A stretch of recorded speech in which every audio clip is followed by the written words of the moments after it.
So hello guys, I'm again with another video of Ayyub Khan era, economy of Pakistan, Ayyub Khan era from 1950 to 1969. We'll discuss some important and historical event and some positive and negative sides of the Ayyub Khan era. So moving toward the topic, in this presentation we will cover the Ayyub Khan's personal profile, economic conditions of Pakistan, economic strategy, monetary policy, economic performance in Pakistan, policies, agricultural sector, industrial sector, related policies, foreign trade policy, balance of payment, balance of trade, 1965 war, the most obvious one and the most controversial, Ayyub Khan's foreign policy, demerits of Ayyub regimes. So based on his personal profile, he was born on May 14, 1907 in Rehana, a small village near district Haripur in KP, Pakistan. Uh, he he completed his early education in his village, and for getting higher education he moved toward Aligarh University. He there was selected for the he there was selected in Royal British Army as a commissioned officer. In 1937 he was In 1927, he was passed out as a second lieutenant. In 1940, he was posted as a in post of major as on the battlefront of Burma in World War II. In 1950s, or during the partition, particularly in the 1947, he was a brigadier of a division. In 1951, he was appointed as a CNC, Commander-in-Chief of the Pakistan Armed Forces. After that, Ayyub was become a famous political figure. Uh, he took control of the country in 1958 and appointed General Ayyub Khan as um, he himself appointed himself as a general chief martial law administrator, and then soon president, declared himself as a president. So usually it is said that in Ayyub era, or the Ayyub regime, Pakistan's most economic development occurred in that era. So we will have a look at the economic development of Pakistan. The country was in total disarray before the Ayyub's arrival, that they have no economic weapon to revive or to fight the battle of its recovery, particularly in economic. The country was severely in economic crisis during the Skandar Mirza, the previous era.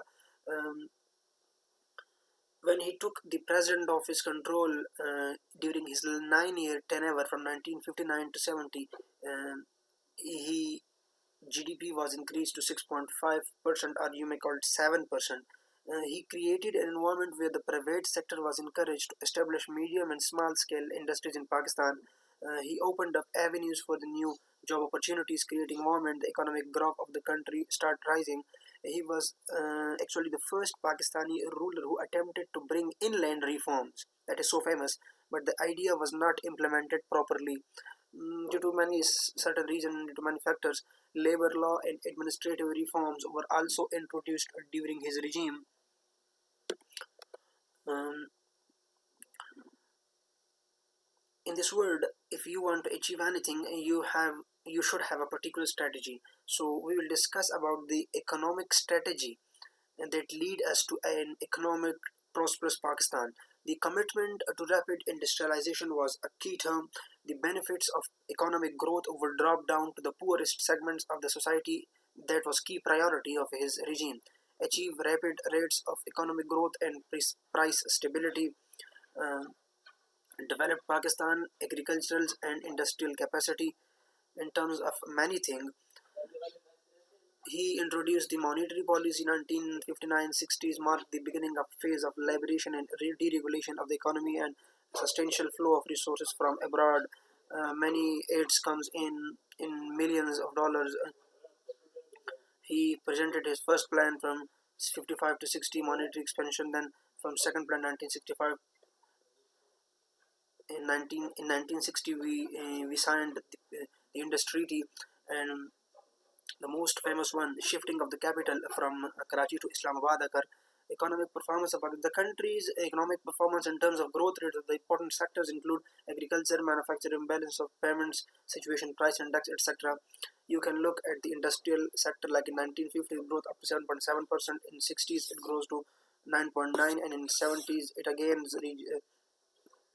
cling or reduced due to the Yahya Khan era. Policies in agricultural sector and between 1940, 59 and 64 agriculture grew at an overall rate of 3.7 and by 6.3 between 50, 65s and 70s. That was a tremendous achievement. Certainly, there is a policies in industrial sectors. They have installed the jute industries, paperboard and newsprint, heavy engineering, fertilizer, sugar, cement, textile, etc. Industrial trading estates were formed, price controls authorities were regulated, investment promotion bureau was given an establishment, and after other measures, supply of credit was liberally provided to the industrial sector by both the commercial banks, and the specialized credit system was introduced. Foreign aid and loan received from major powers friendly countries played a dominant role in the industrial and economic development of Pakistan. Without such aid, the remarkable growth in that area could not be possible.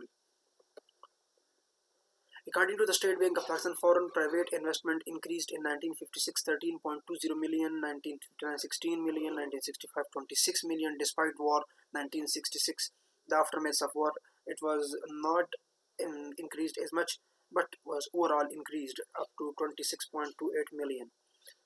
Foreign trade policy export bonus system was introduced to compel foreigners to invest in Pakistan. Balance of trade in crore rupees in the 59 to 60. There's a graph you can see exports and imports, deficit financing.